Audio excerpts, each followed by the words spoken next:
Orbital Station Kepler-7 floated in the darkness between stars. It was a place where many species came together to trade, talk, and live in peace. The station was huge, with hundreds of levels and thousands of rooms. Aliens of all shapes and sizes walked through its corridors every day. Una stood at the window of her small laboratory and watched the stars. She was a xenobiologist, a scientist who studied alien life. She had been living on this station for 2 years now, and she still found the view beautiful. Earth was very far away, but she had made a home here. Mom, can I go to the garden? Una turned and smiled at her son. Tejo was 6 years old, with messy black hair and a gap-toothed smile. He was holding a small ball and bouncing on his feet with excitement. Yes, you can go, Una said. But stay where I can see you from the window. And take Bori with you. At the sound of his name, a small creature lifted its head from the corner of the room. Bori was a honey badger, about 2 feet long with gray and white fur and small dark eyes. He had come with them from Earth, registered as an emotional support animal. The aliens on the station thought this was a strange concept. They did not understand why humans kept animals close to them. Bori stretched his short legs and walked over to Tejo. The boy laughed and patted the honey badger's head. Come on, Bori, let's go play. Una watched them leave together. She felt safe knowing Bori was with her son. Back on Earth, people sometimes laughed when she told them about her choice of companion animal. A honey badger was not cute like a dog or calm like a cat. But Una knew exactly what she had. She knew what honey badgers were capable of. The station's public garden was a large, open space filled with plants from many different worlds. There were blue trees from the Vexery homeworld, purple flowers from distant moons, and even a small section of earthgrass and roses. Tejo loved it here. He could run and play while surrounded by wonders from across the galaxy. Today, the garden was busy. A group of tall insect-like Vexery sat near the fountain, speaking in their clicking language. Some small furry creatures from a world called Pallid played a game with stones. And in the corner, a delegation of beings Tejo had never seen before was entering the garden. They were big. Very big. The largest of them was over 7 feet tall, with green-brown scales covering his entire body.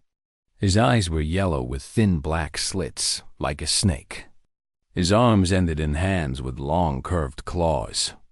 When he walked, the ground seemed to shake a little. Tejo stopped throwing his ball and stared. Bori, who had been lying in the grass, lifted his head and watched the newcomers carefully. These were the Draven.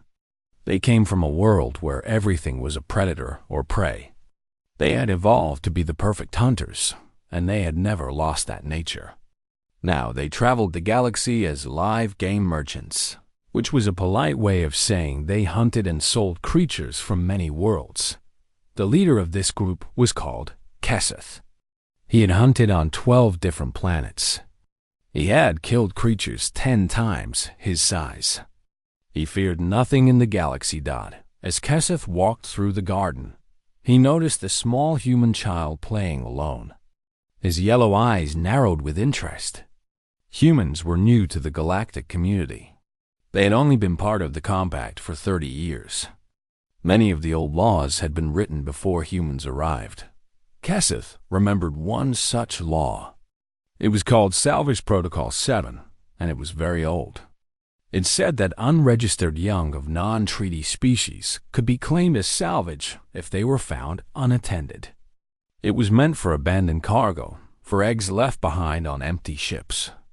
But the law was written in general terms, and Keseth was very good at finding ways to use laws for his benefit. He looked at the human boy. Then he looked around. The adult human was nowhere in sight. Just the child and some small furry animals sleeping in the grass nearby. Keseth smiled, showing rows of sharp teeth. Ambassador Thrall of the Vexery watched from across the garden. He was old and wise, and he had seen much in his long life. He noticed Kesseth looking at the human child, and a feeling of worry came over him. But he did not act. The Vexeri were known for following the law perfectly. If no law was broken, they did not interfere. Inside her laboratory, Una received a message on her screen. It was from a colleague, asking for her help with a translation. She looked out the window and saw Teho still playing in the garden. Bori was nearby. Everything looked peaceful. "I will be right back," she said to herself. She walked to the next room to help her colleague. It would only take a minute. In the garden, Kesteth began walking toward Teho. His pack of 4 other Draven followed behind him, spreading out to block any escape routes. They had done this many times before. They were very efficient. Te-Ho saw them coming and felt suddenly afraid. The big-scaled aliens were walking right at him. Their eyes were fixed on him. He took a step backward, but his legs felt weak. "Hello, small human," Kesseth said. His voice was deep and rough, like stones grinding together. "Are you alone?" Right there," Teho said, pointing at the laboratory window. But when he looked, he could not see her. "I do not see any adult human," Kesseth said. "Under Galactic Compact Law, Salvage Protocol 7, I am claiming you as unattended property of a non-founding species." Teho did not understand these words, but he understood the feeling. He was in danger. Tears began to form in his eyes. "I want my mom," he said. "You will come with us now," Kesseth said, reaching out his clawed hand toward the boy. From the grass behind Teho, there was a sound. It was not loud. It was just a small rustle of movement. But it was enough to make Kesseth pause. Bori stood up. The honey badger looked at the massive Draven. He looked at the clawed hand reaching for the boy. And in that moment, something very old woke up inside him. Something that came from millions of years of evolution on a planet where everything wanted to kill everything else. Something that did not care about size or strength or sharp claws. Bori was not afraid. Honey badgers were never afraid. Kesseth looked down at the small creature and laughed. It was a deep, rumbling sound that echoed across the garden. "What is this?" he asked his companions. "A pet? A toy?" The other Draven laughed too. The creature was so small. Kesseth had killed animals 100 times its size. This thing was nothing, but Ambassador Thrall, still watching from his seat by the fountain, felt a chill run through his body. He had studied humans. He had read about their homeworld. And he knew something that Kesseth did not know. He knew what a honey badger was. Thrall stood up slowly. He wanted to shout a warning. He wanted to tell Kesseth to step back, to leave the child alone, to not make the terrible mistake he was about to make. But it was too late. Kesseth grabbed Teho's arm. Teho screamed, and Bori moved. The next 40 seconds changed how the galaxy understood Earth. Bori did not growl. He did not make warning sounds. He did not try to look big or scary. That was not what honey badgers did. Honey badgers just attacked. He launched himself at Kesseth's leg like a gray and white missile. His claws, small but sharp as knives, found the gap between the Draven scales.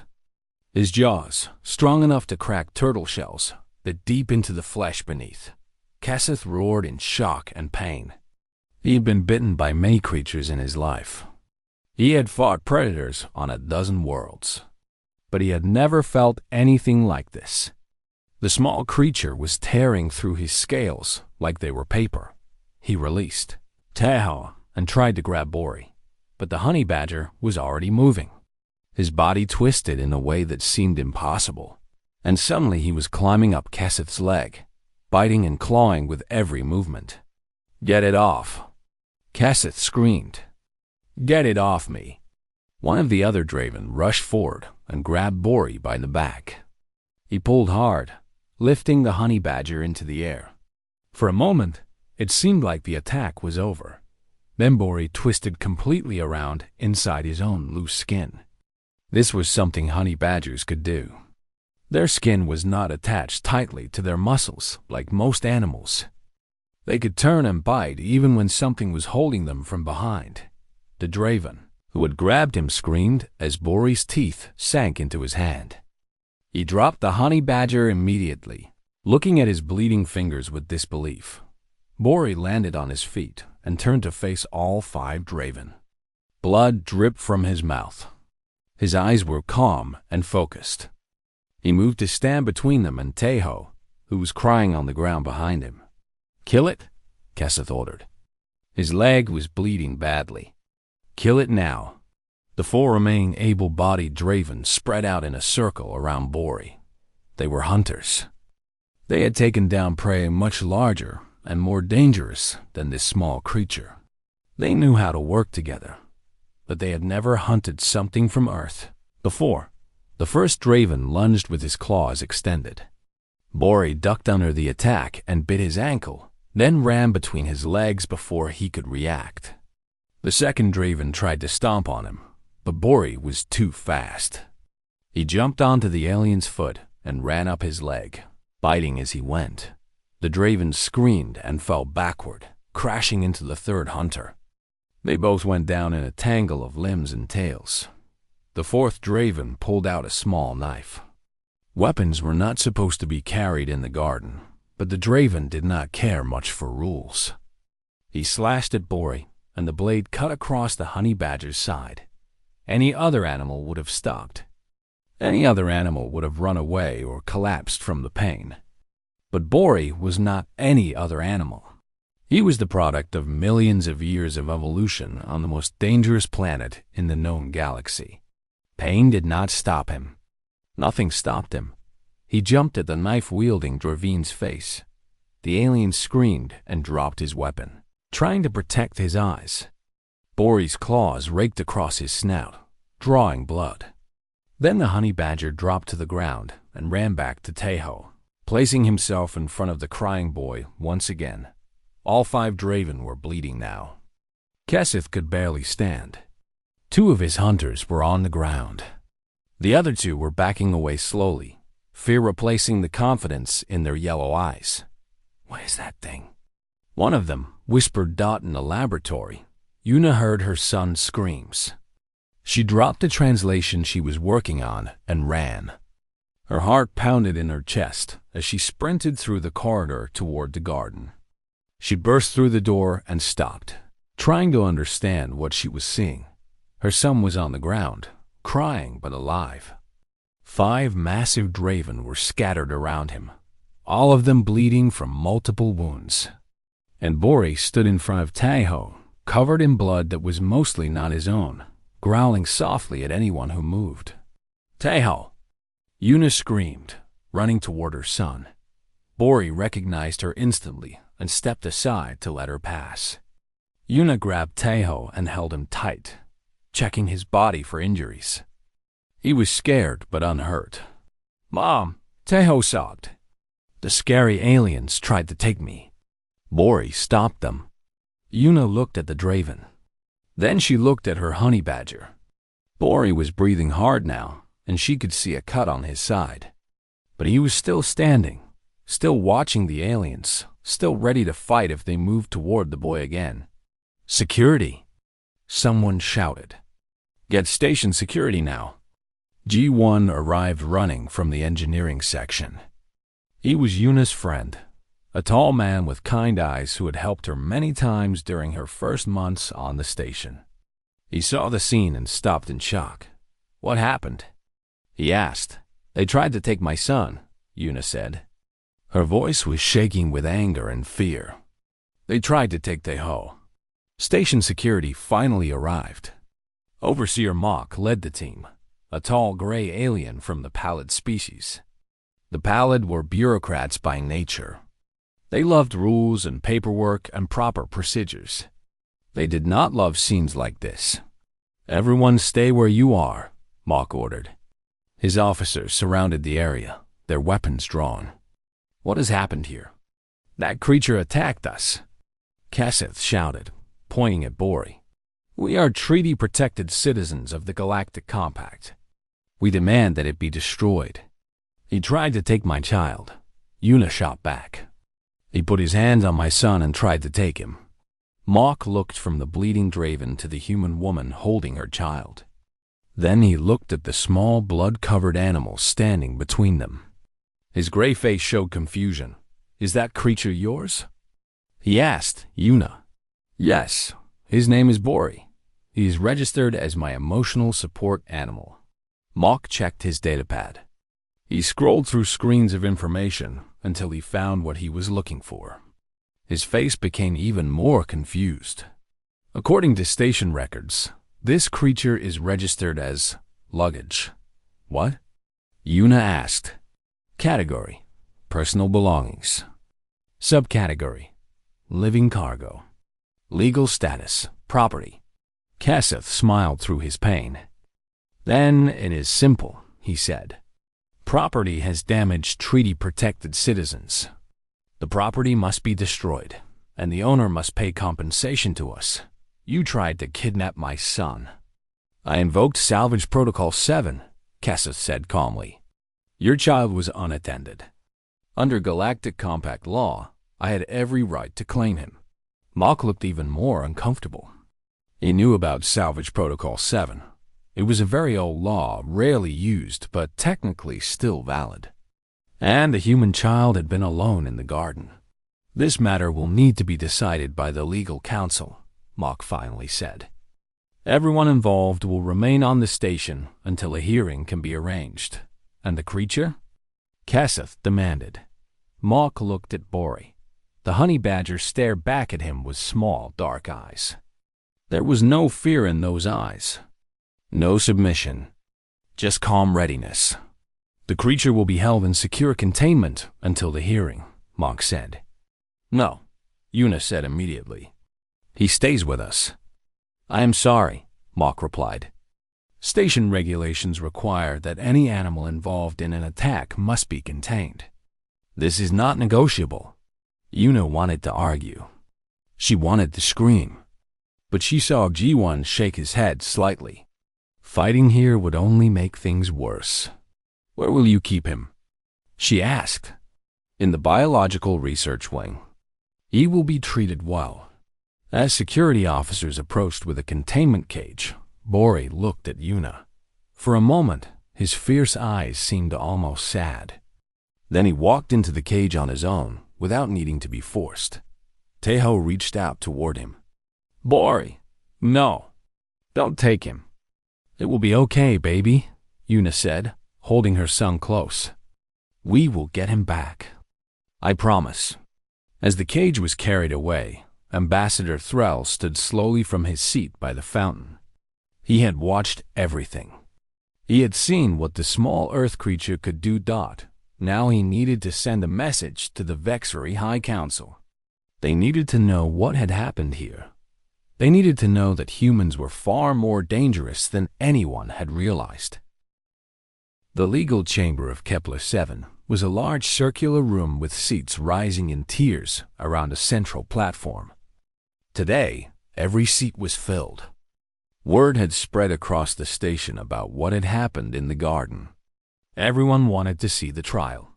Yuna sat in the front row with Teho beside her.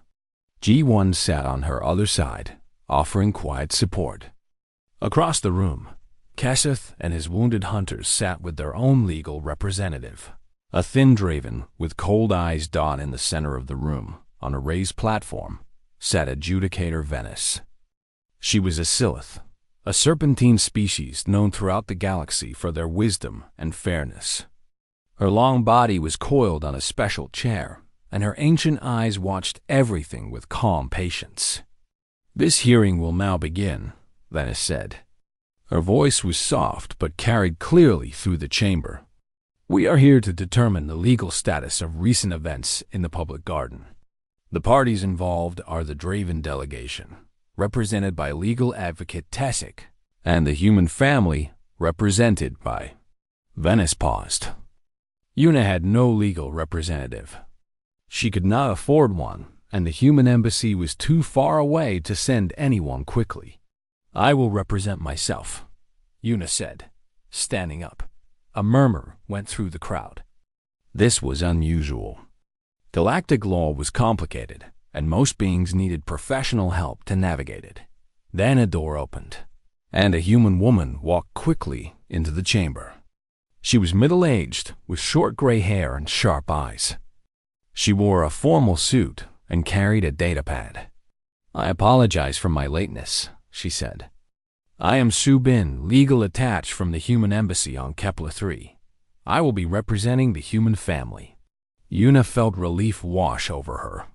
She had sent a message to the embassy, but she had not expected anyone to arrive so quickly.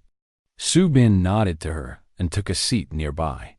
"Very well," Venice said. "Let us begin. Advocate Tessic, please present your case." The Draven lawyer stood up. His voice was smooth and confident. "The facts are simple," Tessic said. "My clients were exercising their legal rights under Salvage Protocol 7 of the Galactic Compact. This ancient and valid law allows for the claiming of unattended young from non-founding species. The human child was alone in the garden. My clients acted within their rights. They tried to kidnap my son." Una shouted. "Please," Venice said calmly. "You will have your chance to speak. Continue, Advocate Tessic." "While exercising their legal rights, my clients were brutally attacked by an animal belonging to the human woman. This animal is classified as property under station records. Property cannot attack treaty-protected citizens. Therefore, we demand that the animal be destroyed and that the human pay full compensation for my client's injuries." Tessic sat down with a satisfied expression. "Legal attached Su Bin," Venice said. "Your response?" Su Bin stood up slowly. She had spent the whole trip to the station reading about the case. She knew it would be difficult. The laws were old, and they were not written with humans in mind. "Adjudicator Venice," she began, "we acknowledge that Salvage Protocol 7 exists in the Galactic Compact. However, we argue that it was never intended to apply to children of sapient species. The law was written to deal with abandoned eggs and offspring left on derelict ships. Using it to claim a human child is a twisted abuse of its original purpose." "The law does not specify," Tessic interrupted. "It applies to all non-founding species." "Which is exactly the problem," Su Bin said. "Humans joined the compact only 30 years ago. Many laws were written before we existed. This does not mean they should be used against us in ways that are clearly unjust." Venice considered this. "You raise an interesting point. However, the law is the law until it is changed. What of the animal's attack?" This was the harder part. Su Bin took a deep breath. "The animal in question acted in defense of a child. This is natural behavior. The creature recognized that the child was in danger and responded accordingly. We argue that this should be considered justified defense, not criminal attack." "Property cannot defend," Tessic said quickly. "Under Galactic Compact law, only sapient beings can claim justified defense. Animals are not sapient. They are belongings. If my furniture malfunctioned and hurt someone, I would be responsible. This is no different." Su Bin paused. She did not have a good answer for this. The law really was written this way. Animals from any world were classified as property. They had no legal standing. "Perhaps," Venice said slowly, "we need more information about this animal. What exactly is a honey badger?" The chamber was silent.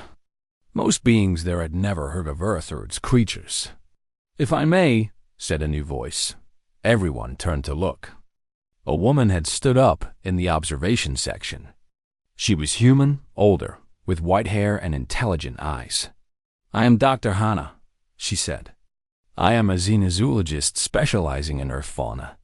I was already on the station for a research conference." I can provide information about honey badgers if the court allows. Venice nodded. Please, come forward.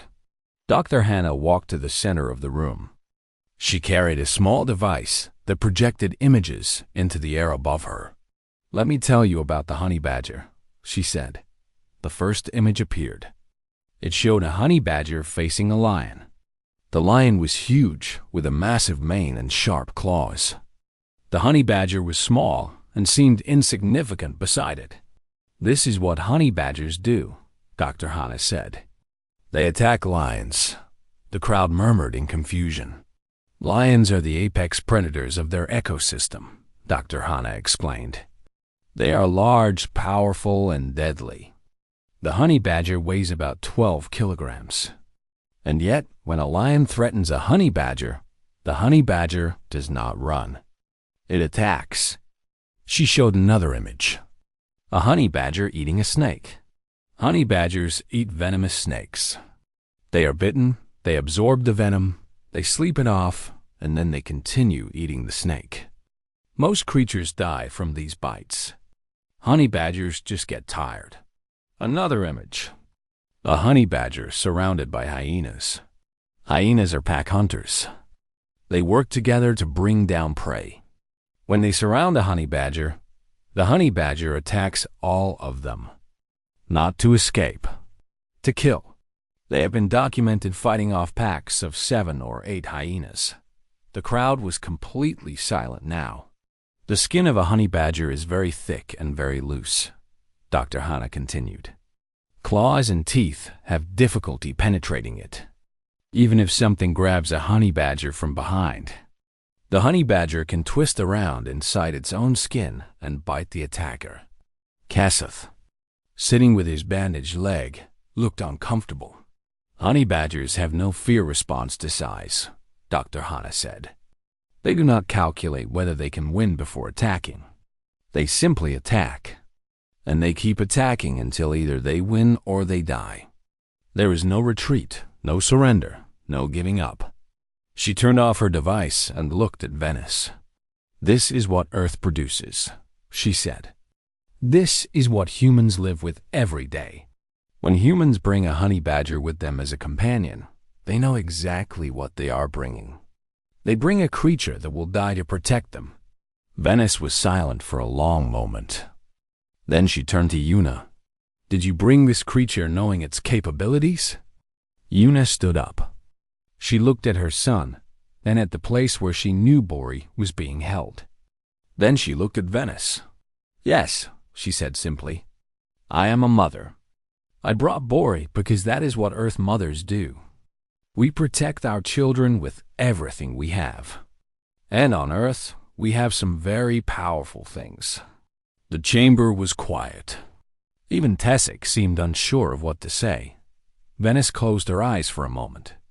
When she opened them, her ancient face looked troubled. This court will take a short recess, she announced. The law as currently written does not address this situation.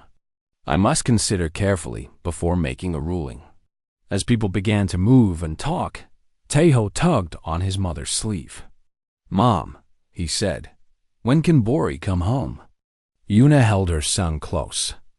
Soon, baby, she said, hoping it was true. Soon, but she saw the look in Venice's eyes. The adjudicator was not sure what to do. And in that uncertainty, anything could happen. During the recess, something unexpected happened. Someone had recorded the garden incident. Someone had recorded Dr. Hannah's testimony. And someone had shared both across the station's network. Within hours, everyone on Kepler-7 had seen the footage. The small gray and white creature attacking the massive Draven. The blood. The fear in the hunter's eyes. And then Dr. Hannah's calm voice explaining what honey badgers were capable of by the next day. The footage had spread beyond the station. It traveled through communication relays to other stations, other worlds, other species.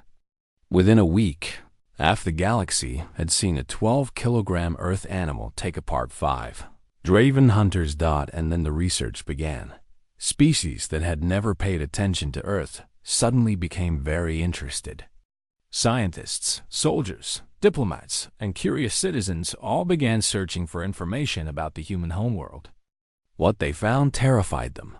On the Vexery homeworld, Ambassador Thrall presented his report to the High Council.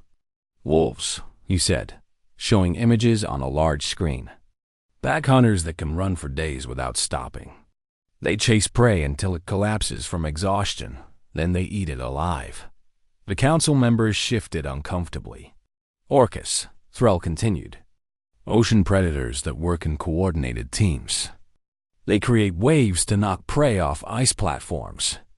They beach themselves on land to catch seals, then slide back into the water. They teach these techniques to their children." More images. More nightmares. "Ants," Thrall said. "Tiny creatures that form colonies of millions.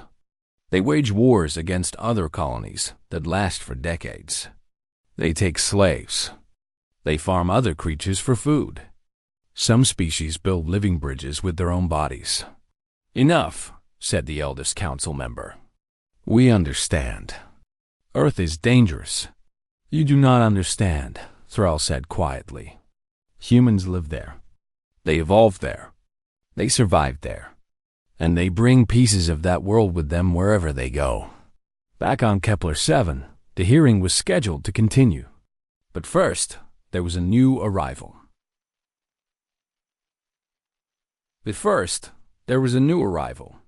A human transport ship docked at the station.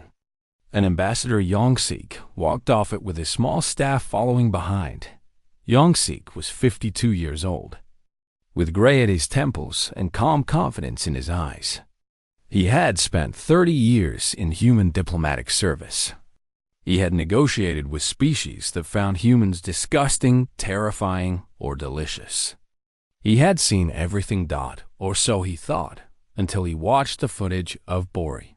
"That," he said to Subin when they met, "is exactly what we needed, sir." Subin was confused. "A legal crisis is what we needed?" "A demonstration," Yongseek corrected. "The galaxy has spent 30 years looking at humans as weak newcomers. Soft creatures from a nothing planet. This changes everything." He called a meeting with representatives from the Council of 12, the major powers of the Galactic Compact. They gathered in a private chamber, beings of all shapes and sizes, watching the human ambassador with new interest. "I have a proposal," Yongseek said. "Earth animals should be reclassified. They should not be property. They should be recognized as a new legal category. Bonded defenders." "Bonded defenders?" asked a pallid representative. "What does this mean?" "It means that when a human travels with an Earth animal as a companion, that animal has the legal right to defend its human. Attacks by bonded defenders against those who threaten humans would be classified as justified defense, the same as if another human had intervened." The room erupted in discussion. Some representatives seemed thoughtful. Others seemed worried. Kesseth's legal advocate, Tessic, stood up angrily. "This is absurd. If this passes, the Draven can never use Salvage Protocol 7 against humans again. Any attempt would be met with animal attacks that we could not even prosecute." "Yes," Yongseek said calmly. "That is exactly the point. You are trying to make humans untouchable. I am trying to make human children safe." Yongseek's voice was suddenly cold. "Your clients tried to kidnap a 6-year-old boy. I do not care what old law they claim to have followed. If an animal needs to bite off their legs to protect our children, then the animal should be legally protected for doing so." The debate continued for hours. Some species supported the proposal. They had their own children, their own protective instincts. They understood. Others opposed it, worried about what it might mean for their own legal practices, while the representatives argued. Tejo was finally allowed to visit Bori. The honey badger was being held in a clean containment room in the biological research wing. When Tejo walked in with his mother, Bori lifted his head. The wound on his side had been treated and was healing well. "Boy!" Tahoe ran to the containment barrier. The honey badger stood up and walked to the edge of his space, as close to the boy as he could get. His small dark eyes watched Tahoe with what seemed like concern. "He looks sad," Tahoe said. "He misses you," Una said. Honey badgers form strong bonds with their families. "You are his family. Will they let him come home?" Una knelt beside her son. "I don't know yet, baby. Some people think he should be punished for protecting you.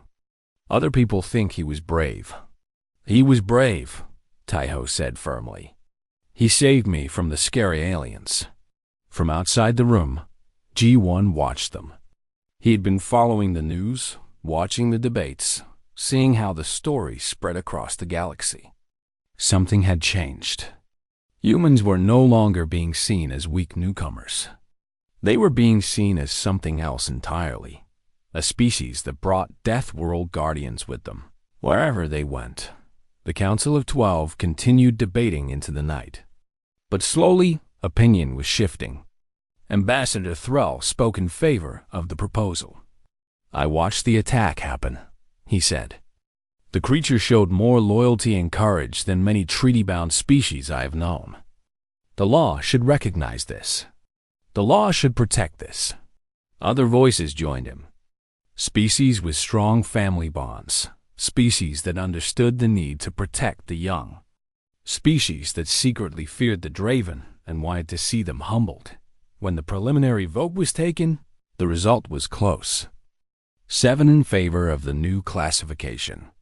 5 opposed. It was not final, but it was a strong signal. Back in the containment room, Bori lay down facing the door. Even now, even injured, even separated from his family, he was watching for threats. He was ready to fight again, if he had to. Una watched him through the barrier and felt tears in her eyes. This small, fierce creature had saved her son. He had asked for nothing in return. He had simply done what honey badgers did. He had protected his family. The next morning, Adjudicator Venice announced that she was ready to deliver her ruling. Everyone returned to the legal chamber. The seats were even more crowded than before, filled with beings from dozens of species. Una held Tahoe's hand tightly. Subin sat beside them, looking nervous. Ambassador Yongsik stood at the back of the room, watching. Kesseth sat with his hunters, still bandaged. Still angry Dot, and in a special containment unit in the corner of the chamber, Bori sat calmly. Venice had ordered him brought in for the ruling. Whatever happened, the honey badger would hear his fate directly. Venice looked around the crowded chamber. Her ancient eyes were tired but determined. "I have made my decision," she said. "The entire galaxy will hear it now." The legal chamber was silent. Every being in the room watched Adjudicator Venice as she prepared to speak. Outside the station, communication channels carried the broadcast to hundreds of worlds. This ruling would change things. Everyone knew that. They just did not know how. Venice uncoiled slightly on her platform, raising herself to her full height. Her ancient eyes swept across the chamber, taking in the humans, the Draven, and all the others who had come to witness this moment. "I have spent much time considering this case," she began. "The laws of the Galactic Compact are old. They were written by founding species who could not imagine the beings that would one day join them. Humans are such beings, and the creatures of their homeworld are unlike anything we have encountered before." She turned to look at Kesseth. The Draven delegation invoked Salvage Protocol 7 to claim a human child. Let me be clear about what this law was intended for.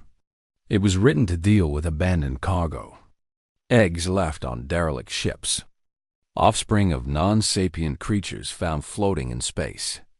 It was never meant to be used on the children of sapient species. Kesseth started to speak, but Venice held up a hand to silence him. However, the law as written does not exclude sapient young. This is a failure of those who wrote it, not of those who exploit it. Therefore, I am issuing the following amendment to Salvage Protocol 7. It may no longer be applied to the young of any sapient species, regardless of their founding status or the length of their membership in the compact. A murmur went through the crowd. Una felt hope rising in her chest. This amendment takes effect immediately, Venice continued. Any attempts to use Salvage Protocol 7 on sapient children from this point forward will be considered kidnapping and will be prosecuted accordingly. Tessic, the Draven lawyer, stood up. Adjudicator, this is an extreme change to established law. The Draven delegation protests. Your protest is noted and rejected, Venice said flatly. The law existed to protect abandoned cargo. Using it to steal children was always an abuse, and I will not allow such abuse to continue. Tessic sat down, his face dark with anger. Now, Venice said, turning to face Bori's containment unit.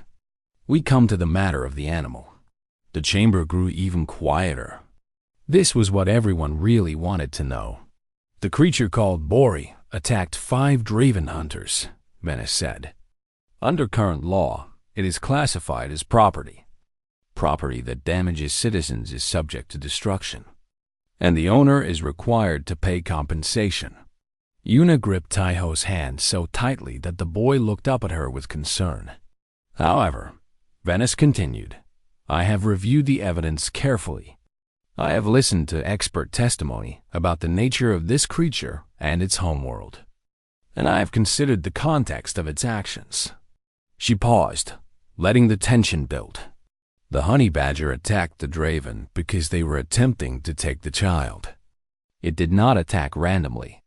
It did not attack for food or territory. It attacked specifically in defense of a young being it had bonded with. This is significant. Venice turned to address the entire chamber. Ambassador Yongsik of the human delegation has proposed a new legal category, bonded defenders. After much consideration and consultation with the Council of 12, I am ruling in favor of this proposal. The chamber erupted. Being shouted in surprise, approval, and anger. Venice waited calmly until the noise died down. Effective immediately, Earth animals registered as companions to human families will be classified not as property, but as bonded defenders. They will have the legal right to protect their humans from harm. Actions taken in defense of their bonded humans will be treated as justified defense under Galactic Compact law. Cassith rose to his feet, ignoring his injured leg. This is outrageous. What about our injuries?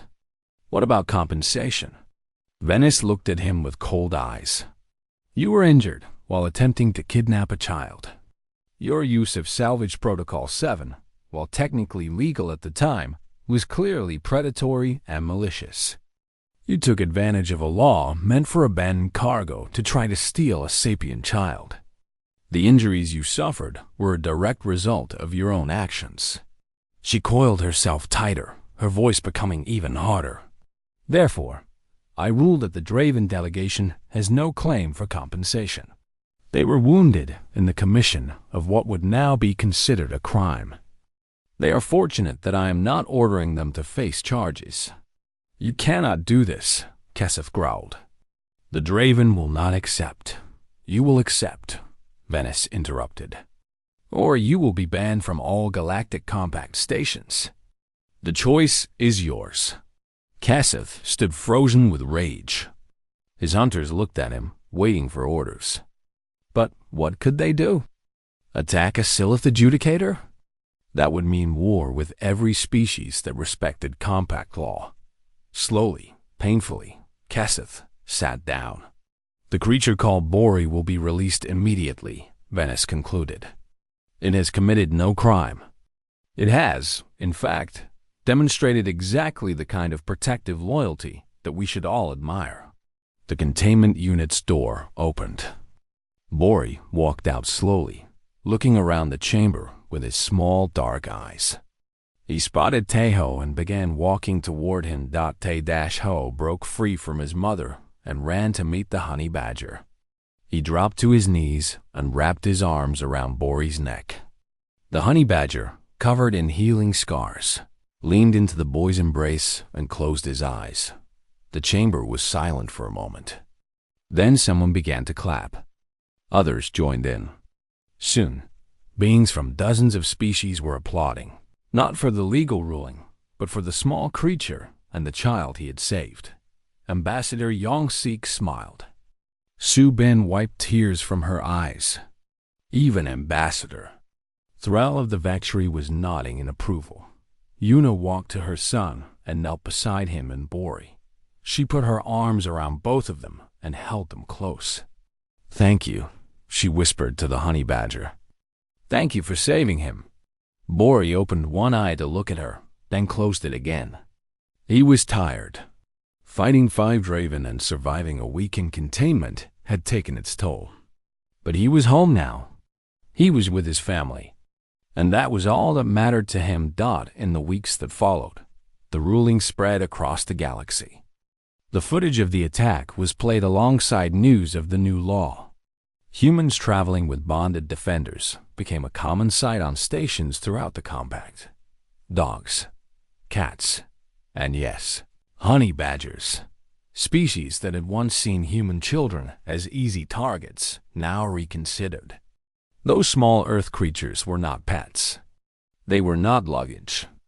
They were guardians bred by millions of years of evolution on one of the most dangerous planets in the galaxy. Traders, who dealt in illegal salvage, stayed far away from human families. Hunters who preyed on the weak looked elsewhere.